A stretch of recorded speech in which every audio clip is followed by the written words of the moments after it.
संतांचे पायी हा माझा विश्वास, सर्व भावी दास झालो त्यांचा, तेची माझे हित करीती सकळ, जेणे हा गोपाळ कृपा करी, भाकरी आमज वाहतील कडे, त्यांचे निजोडी सर्व शोक, तेची माझे हित करीती सकळ, जेणे हा गोपाळ कृपा करी. तुका म्हणे शेष सेवी नावडी वचन मुडी बोलिली, तेची माझे हित करीती सकळ, जेणे हा गोपाळ कृपा करी. विठ्ठल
संतांचे पायी हा माझा विश्वास, सर्व भावी दास झालो त्यांचा, तेची माझे हित करीती सकळ, जेणे हा गोपाळ कृपा करी. पांडुरंगा करो प्रथम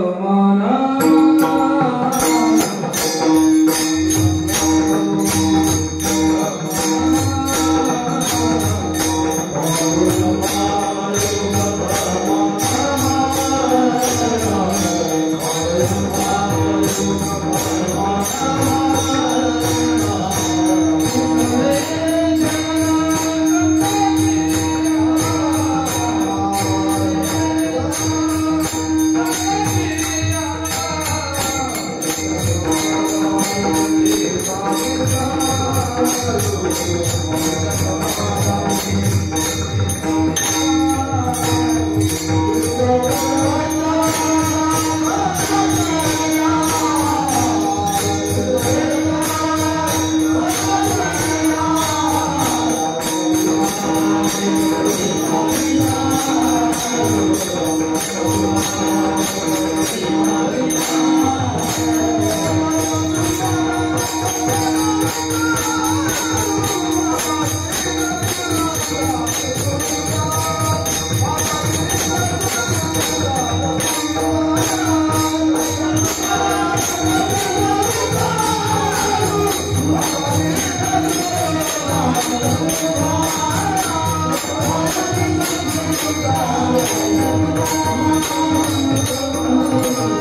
मनोजवं मारुततुल्यवेगं जितेन्द्रियं बुद्धिमतां वरिष्ठं वातात्मजं वानरयूतमुख्यं श्रीरामदूतं शरणं प्रपदे समचरणसरोजं सान्द्रनीलाम्बुदाभं जगन्नेत्रपाणी मण्डनं मण्डनानां तरुणतुलसीमाला कन्दरं कञ्चनेत्रं सदयधवलहासं विठ्ठलं चिन्तयामि कर्पूरगौरं करुणावतारं संसारसारं मृगेन्द्रहारं सदा वसन्तं हृदयारविन्दे भवं भवानी सहितं नमामि गङ्गाविशुद्धं निजपादस्पर्शं सर्वविश्रुतं चुम्बितं पुण्यस्नानं सरारे सिगन्धं समाधिस्थमूर्तिं नमामि गङ्गागिरियोगिराजम्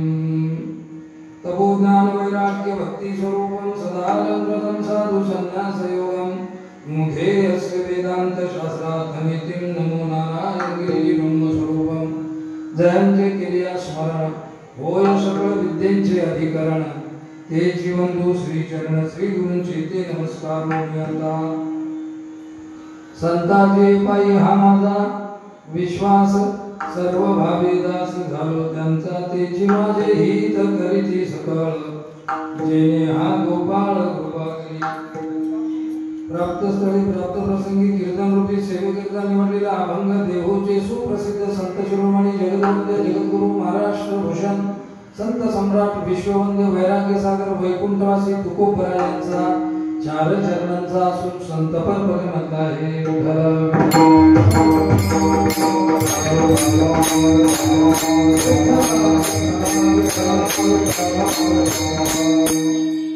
जगद्गुरु तुकोबरा विश्वासाचं ठिकाण सांगतात. जगामध्ये विश्वासाला पात्र फक्त संतच आहे. देव सुद्धा विश्वासाला पात्र नाही.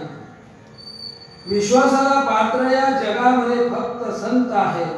म्हणून तुकोबरा म्हणतात माझा या संतांच्या चरणावर विश्वास आहे. संतांचे पायी हा माझा विश्वास म्हणून मी त्यांच्या पायाचा दास आणि माझा त्यांच्या चरणावर असणारा विश्वास या दोन महत्त्वाच्या गोष्टी घेतलेल्या आहेत. पहिला दास झालो विश्वास ठेवला आणि नंतर दास झालो. त्याचे कारण पुढे सांगितले. मी त्यांच्या पायाचा दास का आणि त्यांच्या चरणावर माझा विश्वास असण्याचे कारण जगद्गुरु तुकोबरा सांगतात. कारण ते संत माझं हित करतात ते माझे हित करीती सकळ म्हणून मी त्यांच्या पायाचा दास आणि माझा त्यांच्या चरणावर असणारा विश्वास. दुसरं कारण सांगितलं त्या संतांच्या संगतीत गेल्यानंतर झालेला लाभ सांगितला. जेणे हा गोपाळ कृपा करी म्हणून मी त्यांच्या पायाचा दास आणि माझा त्यांच्या चरणावर असणारा विश्वास.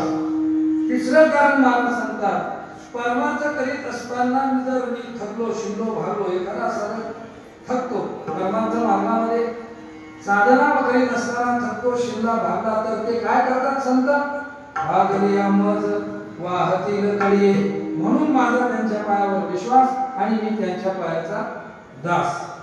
मग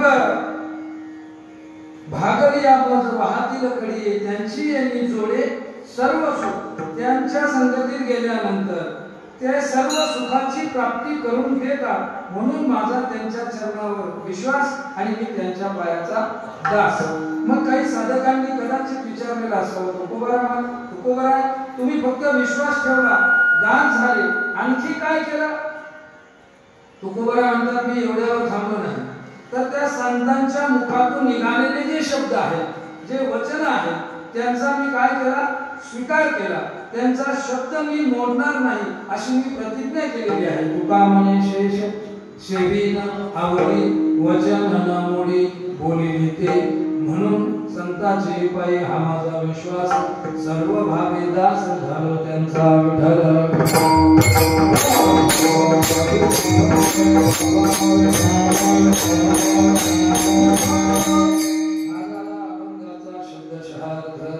अर्थाचे पुष्कळ प्रकार आहेत.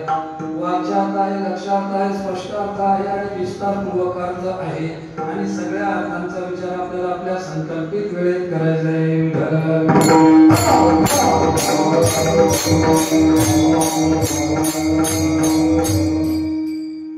तत्पूर्वी मूळचे मंदापूर या ठिकाणी सुरू असणारा अखंड हरिनाम सप्ताह गेल्या 48 वर्षापासून सुरू असणारा योगीराज सद्गुरू गंगागिरीजी महाराजांच्या कृपेने ब्रह्मलीन गुरुवर्य नारायणगिरीजी महाराजांच्या प्रेरणा घेऊन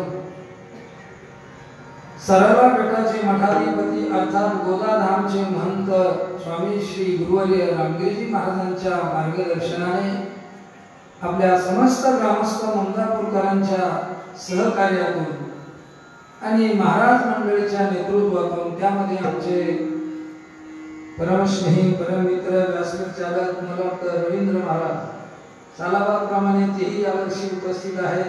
महाराजांचा परिचय नितीन महाराज गोड असा मागच्या वर्षी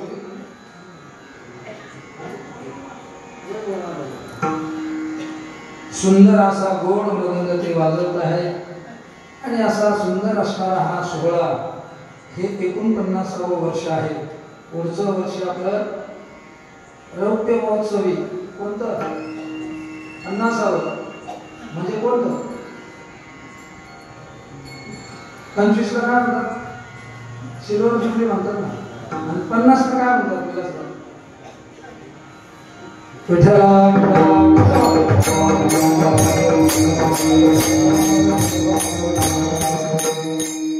गेल्या 49 वर्षापासून म्हणजे 48 वर्षापासून सुरू असणारा हा निर्विघ्नपणे सुरू असणारा तुमच्या आपल्या सर्वांच्याच प्रेमाने सुरू असणारा अखंड हरिनाम सप्ताहाचा आजचा आपला दुसरा दिवस आहे. समस्त ग्रामस्थ मंडळीच्या आग्रहावरून निमंत्रणावरून आलेला हा सेवेचा योग आहे. उपस्थित असणारे गायनाचार्य मंडळी आमचे परमस्नेही परममित्र दादा पटेल खर्डे हे या ठिकाणी उपस्थित आहेत. आमच्या बरोबर आलेले आमचे शिवाजी महाराज तांबे गायनाचार्य आणि आपली सर्व समस्त ग्रामस्थ आणि गजडी मंडळी मुंदापूरकर विठ्ठल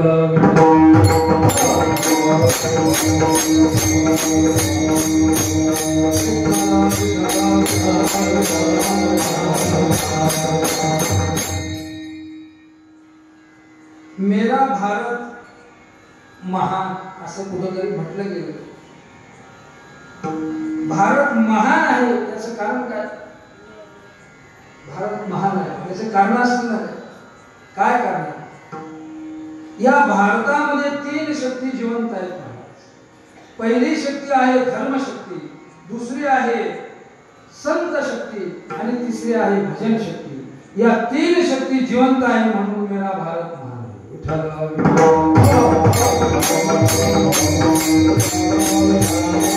देश का महान आहे?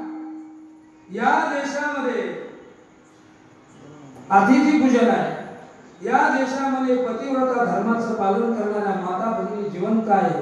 धर्म का जिवंत आहे? धर्मशक्ती का जिवंत आहे? धर्म का जिवंत राहिला? धर्म जिवंत राहण्याचे कारण पहिलं कारण या देशामध्ये पतिव्रता धर्माचं पालन करणाऱ्या माता भगिनी जिवंत आहेत म्हणून धर्म जिवंत आहे. दुसरं कारण या देशामध्ये अतिथी पूजन आहे म्हणून धर्म जिवंत आहे. या देशामध्ये गोमातेचं पूजन आहे म्हणून धर्म जिवंत आहे. या देशामध्ये ज्ञानोबा तुकोबा सारखे संत आहेत म्हणून धर्म जिवंत आहे. या देशामध्ये गीतेसारखा ग्रंथ आहे म्हणून धर्म जिवंत आहे. या देशामध्ये गोदावरी गंगेसारख्या नद्या पवित्र नद्या आहेत म्हणून धर्म जिवंत आहे. हम उस देश के वासी है जिस देश में गंगा हा तो देश आहे.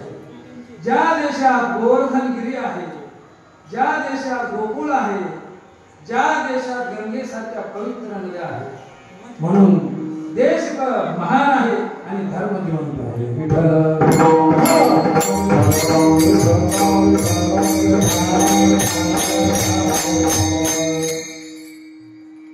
धर्म जिवंत का राहिला? धर्म म्हणजे काय? काय धर्माची व्याख्या? धर्माची व्याख्या ज्ञानोबा लिहितात. एक वडील जे जे करती तया धर्म नाम ठेविती एक प्रतिष्ठिती सामान्य सकल. धर्म त्याला म्हणावं जे आमच्या पूर्वजांनी केलं तेच आम्ही पुढे करणं त्याचं नाव धर्म आहे. धर्माची व्याख्या अनेक पद्धतीने अनेक कवींनी केलेली आहे. सानेगुरुजी धर्माची व्याख्या करतात.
परोपकाराय पुण्याय पापाय परपीडनम.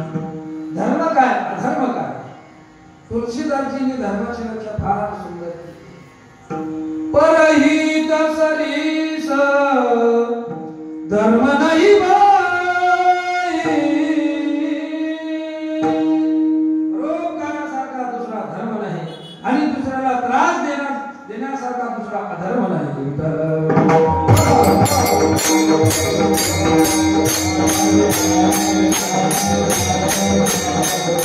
धर्म जिवंत का राहिला. धर्मशक्ती जिवंत का राहिली तर ह्या देशामध्ये दुसरी शक्ती जिवंत आहे ज्या शक्तीचं नाव आहे भजन शक्ती. भजन जिवंत आहे म्हणून धर्म जिवंत आहे. भारतामध्ये एकही राज्य असं नाही तर त्या राज्यात भजन नाही. भाषा भजनाची वेगवेगळी असेल कदाचित पण भजन नाही असं राज्य या देशात एकही नाही. महाराष्ट्रात तर भजनाची क्रांती झाली. महाराष्ट्रात भजनाची क्रांती झाली. महाराष्ट्रात वर्णना ऐसा नामा घोष सांगा.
मग ही भजन शक्ती का जिवंत आहे.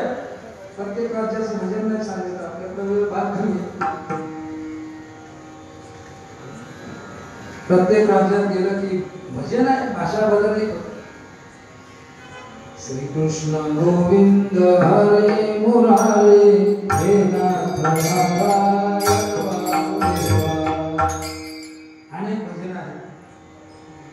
महाराष्ट्रातलं भजन धर्मशक्ती जिवंत असण्याचं महत्वाचं कारण आहे. भजन शक्ती जिवंत आहे म्हणून धर्म जिवंत आहे. हे चालू आहे तोपर्यंतच बरं आहे.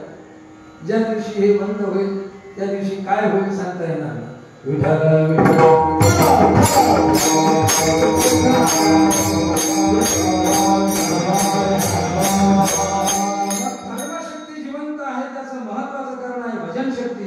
आणि भजन का जिवंत राहिलं त्या महाशक्तीचं नाव आहे संत शक्ती विठ्ठल.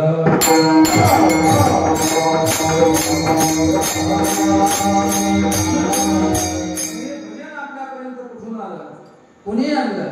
या भजनाच्या पाठीमागे काही त्याग आहे. या भजनातून या संत महात्म्याकडून आपल्याकडे भजन आले. ज्ञानोबा तुकोबासारखे संत झाले नसते तर भजन. म्हणून मी प्रास्ताविक भागातच सांगितलं की ज्ञानोबा तुकोबा सारखे संत आहेत म्हणून हा धर्म जिवंत आहे आणि देश महान आहे. भजन जिवंत का राहिलं तर या संत महात्म्यांचा त्याग त्याच्या पाठीशी आहे म्हणून आजही धर्म जिवंत आहे, आजही भजन जिवंत आहे. बाकीचे गाणे येतील, वर्ष 6 महिने चालतील, पुढं किती गाणे आले आपल्याला आठवत आहे तेव्हापासून. प्रत्येक वर्षी नवीन, दुसऱ्या वर्षी नवीन आलं की मागच्या वर्षी कोणतं गाणं आलं कोणतं?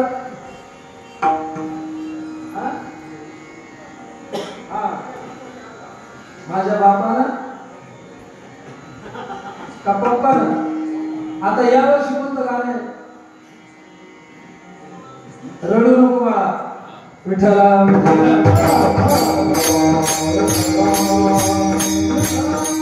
येतात जाता, पण आमचा 750 वर्षापूर्वीचा रूपाचा अनुभव आजही आहे, जिवंत आहे, त्याच उत्साहात आहे, त्याच जोमात आहे. याचं कारण काय?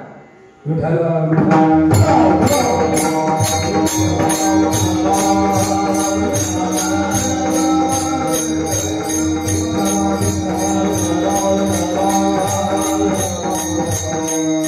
संत शक्ती जिवंत आहे म्हणून या सगळ्या गोष्टी जिवंत आहेत. आणि तुकोबराय म्हणतात, बरेचशी साधक मंडळी जगद्गुरु तुकोबरायांच्याकडे गेली. महाराज आजपर्यंत आम्ही खूप फिरलो, आता आम्हाला प्रमाण करायचा आहे, आम्हाला संतांची शरणागती करायची आहे, आम्हाला विश्वास ठेवायचा, विश्वास अर्ह असा आम्हाला प्रमाण करायचा, भजन करायचं. मग आम्ही विश्वास ठेवावा कुठं? त्यावेळेला जगद्गुरु तुकोबरायांनी त्यांना सांगितलं, तुम्हाला विश्वास ठेवायचा असेल अथवा नसेल, मी मात्र माझा विश्वास त्या संतांच्या चरणावर ठेवलेला आहे. तुम्हाला वाटलं तर ठेवा, नाही वाटलं तर ठेवू नका. अभंगाचं पहिलं चरण. संतांचे पाय हा माझा विश्वास,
सर्व साधक मंडळी तुकोबरायांना विचारू लागले, महाराज आम्ही तर तुम्हाला संत समजून तुमच्याकडे आलो विचारण्याकरता, विश्वास ठेवावा कोणावर, आणि तुम्ही सांगता संतांच्या पायावर. बाकीचे म्हणू लागले जाऊ द्या आपलं काही काम होत नाही म्हणजे आता चला. त्यांच्यातला एक जण शहाणा होता, म्हटले अरे थांबा थोडं, जरा साधक बाधक चर्चा होईल. तुकोबाराय सांगितलंय त्यांनी, पण आमची चर्चा करू काय. म्हटले आपला विश्वास त्यांच्यावर, ते म्हणतात माझा विश्वास. मग त्यांच्यापेक्षा वेगळे संत कोण आहे. तुकोबारायांनी सांगितलं हे बघा, फक्त माझाच विश्वास संतावर आहे असं नाही. आजपर्यंत भगवंताचे कट्टर विरोधक जे जे होऊन गेले आजपर्यंतचे, त्रेतायुगातले, कृतयुगातले, द्वापार युगातले, प्रत्येक युगातल्या कट्टर विरोधकाचा विश्वास हा संतावरच होता. माझा आहे यात काही विषय नाही. मग पहिले कृतयुगातले भगवंताचे कट्टर विरोधक कोण होते? कोण होते? निर्मळ साहेब. भगवंताचे कट्टर विरोधक कृतयुगातले नाव तुम्हाला नक्की माहिती आहे, फक्त तुम्ही मी सांगायची वाट पाहता. त्या कट्टर विरोधकाचं नाव होतं हिरण्यकश्यप. हिरण्यकश्यप भगवंताचा कट्टर विरोधक होते, परंतु महर्षी नारदांच्या कीर्तनात तल्लीन होत होते. भावार्थ रामायणामध्ये त्याचं वर्णन आलेलं आहे. म्हणजे त्यांचा सुद्धा विश्वास संतावरच होता. बरं, त्रेतायुगातले कट्टर विरोधक कोण? त्रेतायुगातले कट्टर विरोधक महर्षी रावण, त्यांचा सुद्धा विश्वास होता कुणावर? संतावरच होता. तुम्ही पहा भावार्थ रामायणामध्ये फार गोड वर्णन आहे. ज्या वेळेला मंदोदरी सांगते तुमचे पाठचे भाऊ तुम्हाला सांगतायत राम हा सामान्य पुरुष नाही, त्याची स्त्री त्याला परत देऊन टाका. पाठचे भाऊ सांगतात, पोटचा मुलगा सांगतो तरी तुम्ही ऐकत का नाही? लंकेचा विध्वंस होतोय, राक्षस कुळाचा नाश होतोय, रक्ताचे पूर वाहत आहेत, तुम्ही ऐकत का नाही? त्यावेळेला रावणाला सांगितलं मंदोदरी हो दे, लंकेचा विध्वंस होऊ दे, रक्ताचे पूर वाहू दे, राक्षस कुळाचा नाश होऊ दे, हे करण्याकरता तर मी त्याची स्त्री पळून आणलेली आहे. हेतू माझा वाईट नाही. तुम्हाला कोणी सांगितलं? त्यावेळेला रावणाच्या मुखातले शब्द आहेत, मी नारदांच्या शब्दावर विश्वास ठेवला आणि माता सीतामाईचं मी अपहरण केलेलं आहे. हेतू माझा बिलकुल वाईट नाही. काय सांगितलं महर्षी नारदांनी? नारदांना मी विचारलं मला याच जन्मात भगवंताची भेट व्हावी यासाठी मी काय केलं पाहिजे. तेव्हा महर्षी नारदांनी मला सांगितलं याच भगवंताच्या शरणागतीत भेट होईल, पण कोणत्या जन्मात होईल हे सांगता येणार नाही. मग अष्टसात्विक भावापैकी कोणता भाव वापरला तर होईल? म्हणजे यापैकी एखाद्या भावाने कुठल्या तरी जन्मात होईल, परंतु एक नववा भाव आहे, त्याचं नाव आहे वैर भाव.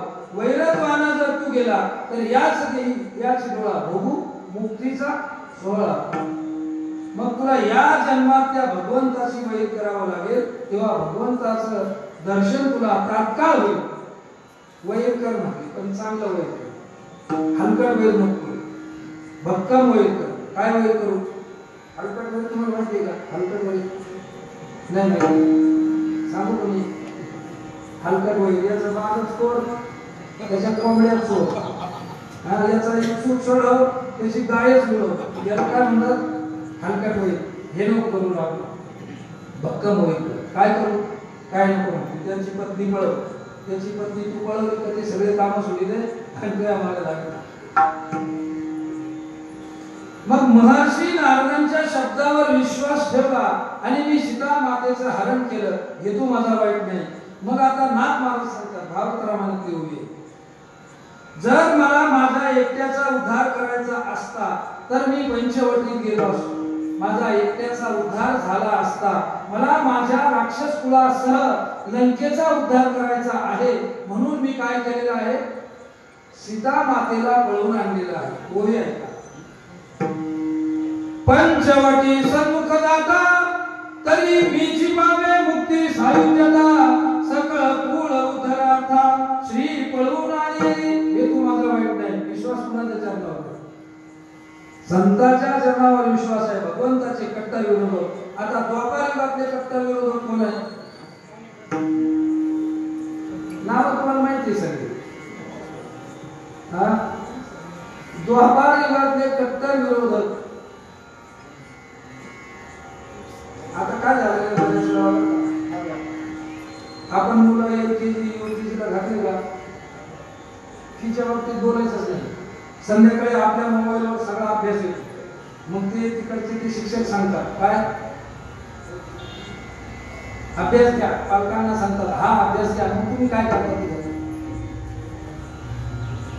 तसं तुम्हाला आम्ही बोलवलं तिथं सांगण्यासाठी बोलवलं तुम्ही हा मला काय विचारता विठ्ठला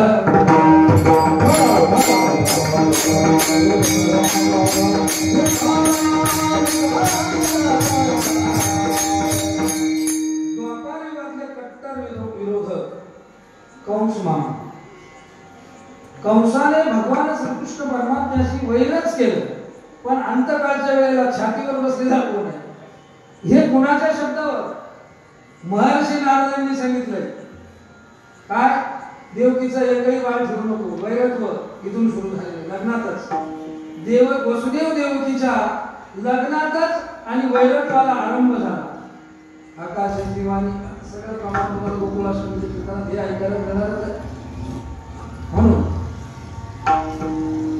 महर्षी नारदांनी सांगितलं पहिलं बाळ जन्माला आल्यानंतर कंसानं ते बाळ हातावर घेतलं वसुदेवाकडे गेले दाजी पहिलं आम्हाला आठवा मारणार आहे ना मग आता हे पहिलं कशाला म्हटले मग परत तिकडे लगेच खळबळ उडाली नारद महर्षी आले अरे म्हटले येड्या हा पहिला आहे तो आठवा होऊन कधी येईल सांगता येईल का वधी बाळकाशी ठेवून हे की नाही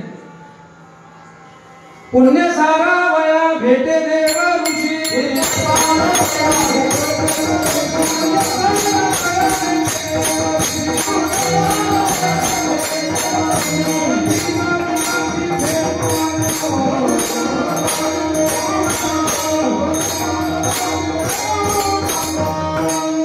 नारदाच्या शब्दावर विश्वास ठेवून देवकी मातेचे 6 बाळ मारले ज्यानं तो आहे कंस कुणाचा विश्वास शब्दावर महर्षी नारदांच्या म्हणून आतापर्यंत जेवढे भगवंताचे कट्टर विरोधक झाले त्या सगळ्यांचा विश्वास संतांच्या चरणावरच होता त्यात माझा विश्वास असणं काय नव्हतं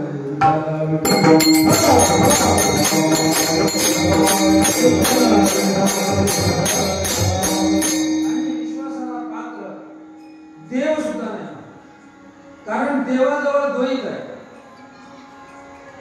भक्त अभक्त म्हणणारा कोण आहे देव आहे सज्जन दुर्जन म्हणणारा कोण आहे देव आहे आस्तिक नास्तिक म्हणणारा कोण आहे देव आहे देवाजवळ भेद आहे पण संताजवळ अभेद देवाजवळ तुम्ही बघा प्रमाण कसे आहे अनंत अवतार घेसी भक्ता कारणे घेसी भक्ता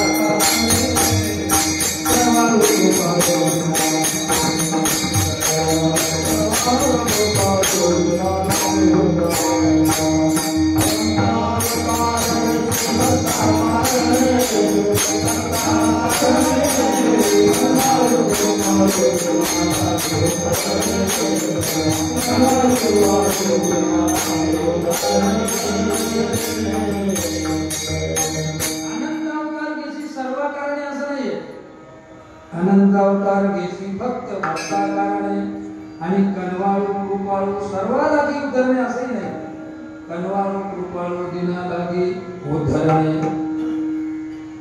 भक्तालागी येसे भक्तालागी घेतलीसे आणि 10 गर्भवास सोशी मनमाये केवळ भक्ता करता मुख्य अवताराचं प्रयोजन भक्ताचं रक्षण आहे घेऊन या चक्रगदा हाची धंदा करीतो भक्ताची पायापाशी हा देव आपलं काय आहे दुर्जनाचा संवाद करतो 4था अध्याय यदा यदा हि धर्मस्य ग्लानिर्भवति भारत अभ्युत्थानं धर्मस्य तदात्मानं सृजाम्यहं परित्राणाय साधूनां विनाशाय च दुष्कृताम् धर्म संस्थापनार्थाय संभवामी युगे भक्ताचं रक्षण दुष्टाचा संवाद हा देवाचा आहे भेद हाही देवाचा आहे द्वेष हा कामच्या संताकडे कुणी या कधी या कसेही या खटनाट यावे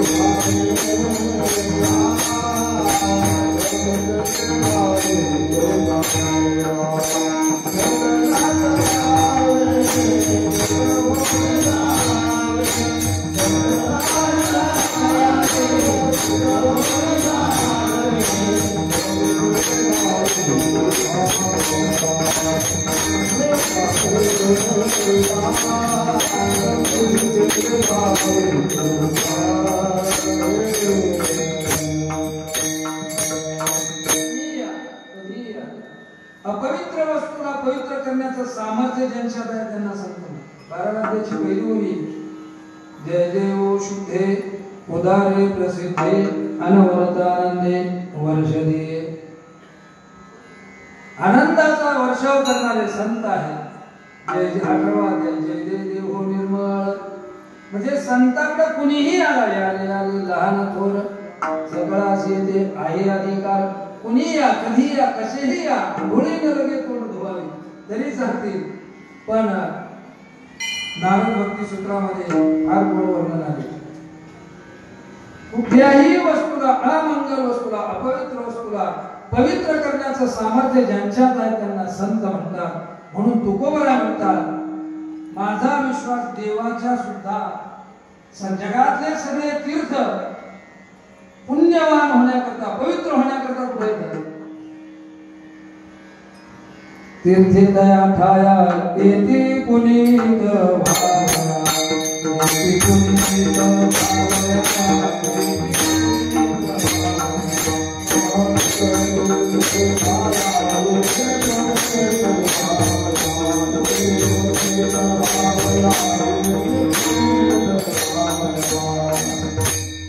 सगळे तीर्थ पवित्र होण्याकरता आमच्या संतांच्या चरणात बोलले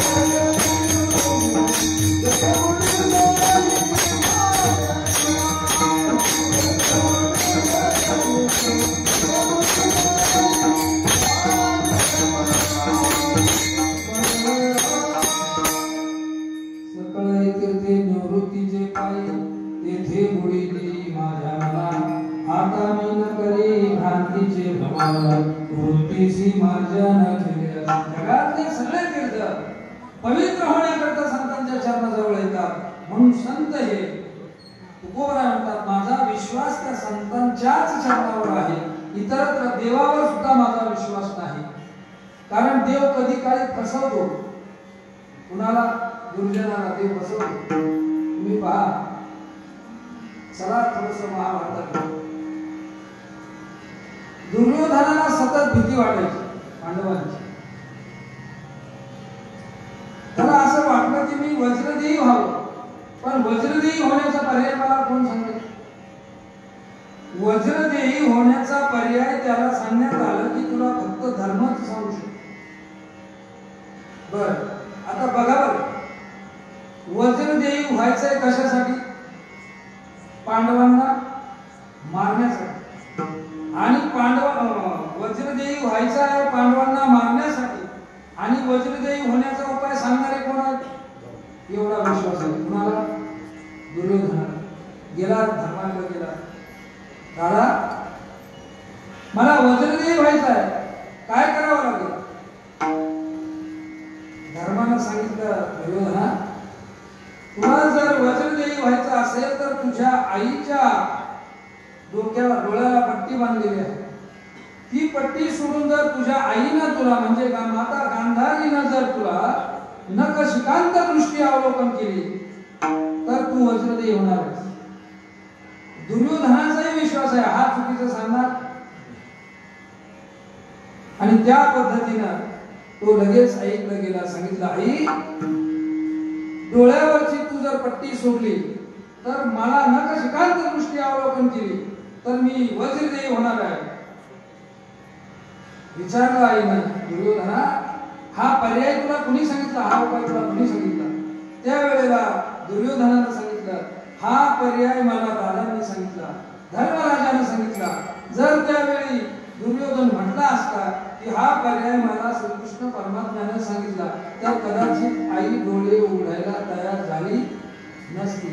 धर्मराजाने सांगितलं म्हणून जा स्नान करून ये आणि नग्न देहाने माझ्या समोर गेला. दुर्योधन स्नान केलं, विवस्त्रावस्थेत निघाला. मध्ये भटजी भेटले. महाराज आपण सार्वभौम ऐश्वर्य सम्राट राजे आहात आणि आपल्या सारख्यानं अशा पद्धतीनं हे बरोबर नाही. म्हटलं पण आता माझ्याकडे जसं की गेलं सगळं बघून, माझ्याकडे काहीच नाही. म्हटले मी तयारीत आलेलो आहे. एक फुलांची जाळी दिली, कमरेपासून गुडघ्यापर्यंत तरी गुंडाळा, जाळी गुंडाळी. धर्मराजा दुर्योधन दरबारात आला. सांगितलं, आई तुझ्या समोर दुर्योधन उभा आहे, आता तू डोळ्यांची पट्टी सोड. आईनं डोळ्यांची पट्टी सोडली, नखशिखांत दृष्टी अवलोकन केलं. परंतु आईनं विचारलं, दुर्योधना हे मध्ये काय? म्हटले गुरुजी भेटले, भटजी भेटले, त्यांनी सांगितलं. म्हटले मूर्खा, तो भटजी नव्हता, तो श्रीकृष्ण परमात्मा होता, त्याने तुला फसवलं.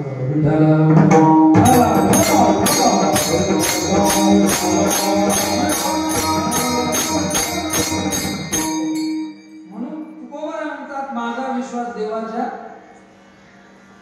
देवावर माझा विश्वासच नाही. देवाजवळ भेद आहे, देवाजवळ द्वैत आहे.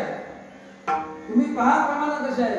उभा हा फक्त भाविकासाठी, कसर्वासाठी, सगळ्यासाठी देवाकडे नाही. देवाकडे फक्त कोण पाहिजे? भक्त पाहिजे, भाविक पाहिजे, श्रद्धावान पाहिजे, निष्ठावान पाहिजे. संताकडे कोणीच असतो. बाप माझा दीनानाथ वाट भक्तांची का सर्वांची पाठ? जो मज होय आनंद शरण त्याचे सर्वांचे नाही. म्हणून तुकोबरा म्हणतात, माझा विश्वास त्या संतांच्याच पायावर आहे आणि माझा विश्वास इतरत्र नाही. आता आपला विश्वास वेगवेगळे आहे. आपला विश्वास, आपला कुत्र्यावर विश्वास, आपला ड्रायव्हरवर विश्वास, आपला मंडळीवर विश्वास, आपला सणवारावर विश्वास. बरं, या चारही ठिकाणी विश्वासघात झाल्याचे उदाहरण आहेत का दादा? तुम्ही पहा,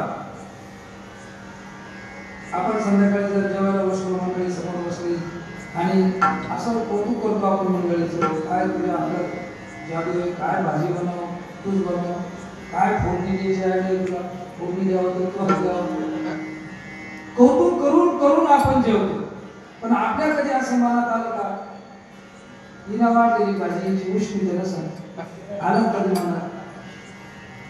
डायरेक्टर साहेब, मारुतीराची शपथ, तुम्हाला असं कधी आलं का आपल्या मनात? किंवा हिना गोड त्याला ऐवजी पॉइझनची फोडणी दिली असेल, निर्मळ साहेब, असं कधी आलं का आपल्या मनात? का बरं? विश्वासाचे ठिकाण आहे. बरं, इथं विश्वासात झाल्याचे उदाहरण नाहीत का? पत्नीकडून पती मेलेले नाहीत का? उदाहरण फार आहे. ड्रायव्हरवर विश्वास आहे, माणसं गाडीत झोपतात बिनधास्त लोक, पण ड्रायव्हरकडून विश्वासघात झालेले उदाहरण नाहीत का? कितीतरी उदाहरण आहे.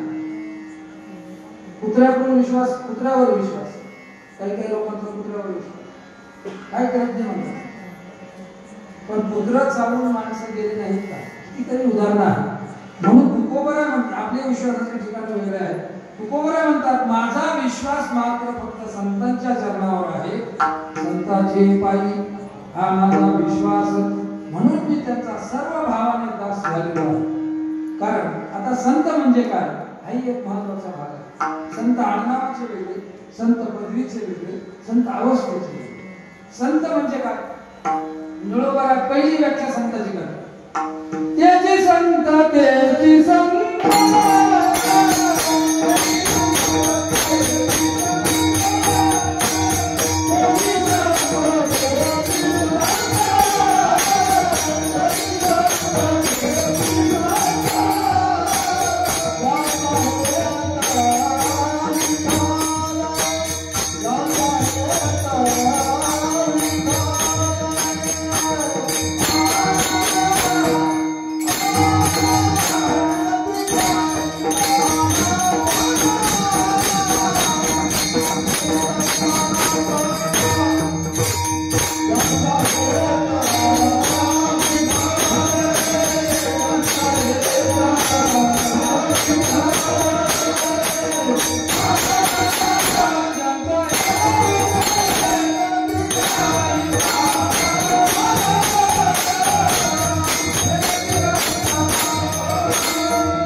ज्यांचा विषय हरि कीर्तन रात्रंदिवस जे भगवंताचं भजन करतात सततम कीर्तयन्तो मां यतन्तश्चक्रतः रात्र न कळे दिवस न कळे गोविंद गोविंद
संतांची व्याख्या सांगताय ज्यांचात आणि देवात भेदच नाही मेंदूपणा जाऊदे दुरी एकची भोंगळी पंगरू हरी मरणाचा प्रसंग आला तरी 10व्या अध्यायामध्ये भगवान आपल्याला सांगताय भक्ताची व्याख्या मच्चित्ता मद्गत प्राणा बोधयन्त परस्परं कथयन्तश्च मां नित्यं तुष्यन्ति च